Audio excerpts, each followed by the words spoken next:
How can so many countries, languages, and cultures come together if only one way is accepted? يا أيها الناس إنا خلقناكم من ذكر وأنثى وجعلناكم شعوبا وقبائل لتعارفوا إن أكرمكم عند الله أتقاكم. We were raised to believe that we were scattered on this earth as nations and tribes so we could learn from each other and find beauty in our differences. Wahai saudaraku, apabila Allah tidak menginginkan budak berkulit hitam itu mengumandangkan azan, pasti sekarang dia telah digantikan oleh orang lain yang lebih pantas. Bukankah begitu? Inna akramakum indallahi atqakum. Innallaha alimun khabir. فافرح ما دمت في الدنيا بالاحتفال به فإنك لو دخلت الجنة لابد أن تحتفل به عند كل باب فاسمه مكتوب فوق الأبواب.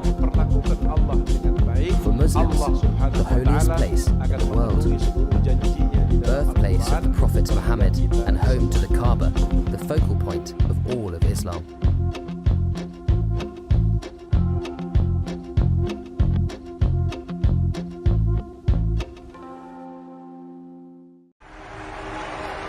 I heard something beautiful. Not just music, but also this call to celebration. This is all so new.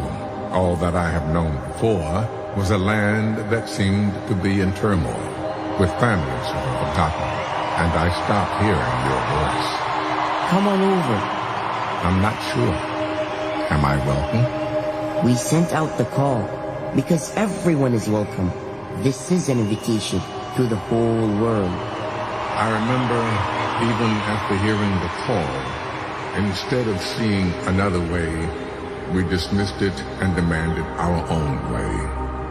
And now the world feels even more distant and divided. How can so many countries, languages, and cultures come together if only one way is accepted?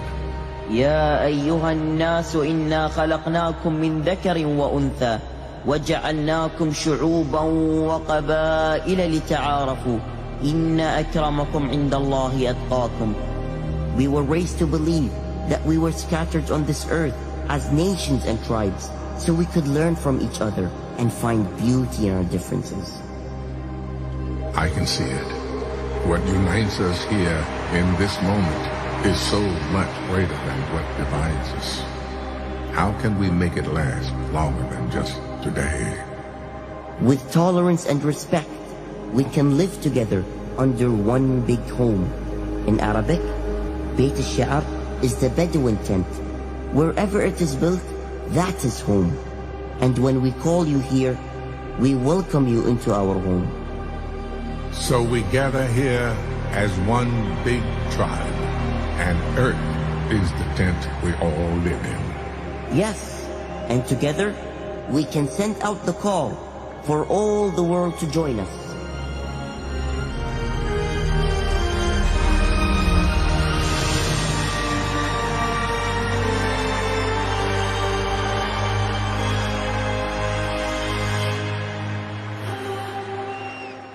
Kisah Asbabun Nuzul, Surat Al-Hujurat ayat 13.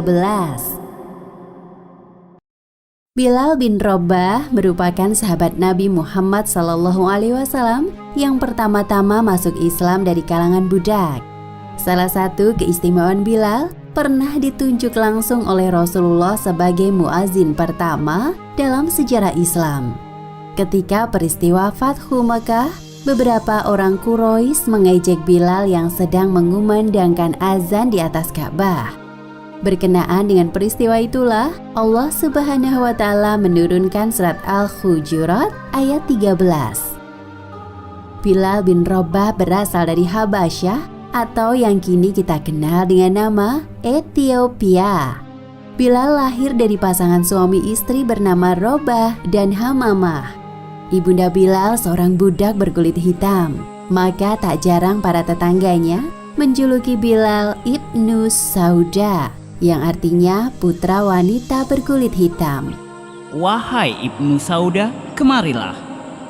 Bilal kecil pindah dari Habasyah ke Mekah mengikuti ibunya yang bekerja sebagai budak di keluarga Bani Abu Dar. Kemudian Bilal dibesarkan oleh keluarga majikan ibunya tersebut. Berselang beberapa tahun, Bilal diperintahkan untuk melayani keluarga Umayyah bin Khalaf, seorang pemuka Quraisy atau tokoh penting yang kekuasaannya diakui oleh penduduk Mekah. Ketika Bilal mulai mencari zat yang menciptakannya dan akhirnya menemukan kedamaian lewat Islam, ujian keimanan mulai menimpa Bilal. Setelah Umayyah tahu bahwa Bilal masuk Islam, Umayyah menyiksa Bilal setiap hari dengan kejam. Bilal dicambuk, diseret, ditindih dengan batu besar, kemudian dijemur di padang yang panas. Namun anehnya, semakin ia disiksa, Bilal semakin lantang menyebut asma Allah Subhanahu wa Ta'ala. Keimanan Bilal tidak lantas goyah. Ahad, Ahad, Ahad. Untungnya Abu Bakar segera mengetahui penyiksaan saudara seimannya tersebut. Lalu Abu Bakar memerdekakan Bilal sesuai harga yang ditawarkan oleh Umayyah. Demi Allah, jika engkau menjualnya 100 uqyah pun, aku tetap akan membelinya. Bilal ikut dalam rombongan kaum muslimin hijrah ke Madinah pada tahun ke-13 kenabian. Selama tinggal di Madinah, Bilal merasakan ketenangan dalam beribadah yang sebelumnya tidak pernah ia rasakan di Mekah. Terlebih setelah pembangunan Masjid Nabawi selesai. Kekhusyuan dalam beribadah semakin terasa di hatinya dan para sahabat. Hari ini Rasulullah dan para sahabat sedang berdiskusi untuk memilih siapa yang pantas menjadi muazin. Wahai para sahabat, aku telah menemukan orang yang tepat untuk mengumandangkan azan. Siapa laki-laki beruntung itu, wahai Rasul? Dia Bilal bin Rabah, yang dahulu pernah menjadi budak Umayyah bin Khalaf. Wajah para sahabat gembira dengan penunjukan Bilal sebagai muazin. Tepat sekali pilihan Anda, wahai Rasul. Kami tidak akan pernah lupa ketika Bilal terus mengucapkan kata Ahad, Ahad, meskipun kondisinya sedang tersiksa. Lagi pula Bilal memiliki suara yang merdu dan lantang. Dia sangat cocok dan pantas untuk menjadi muazin. Rasulullah Shallallahu Alaihi Wasallam mengangkat derajat Bilal bin Rabah dari seorang mantan budak menjadi orang yang pertama kali mengumandangkan azan.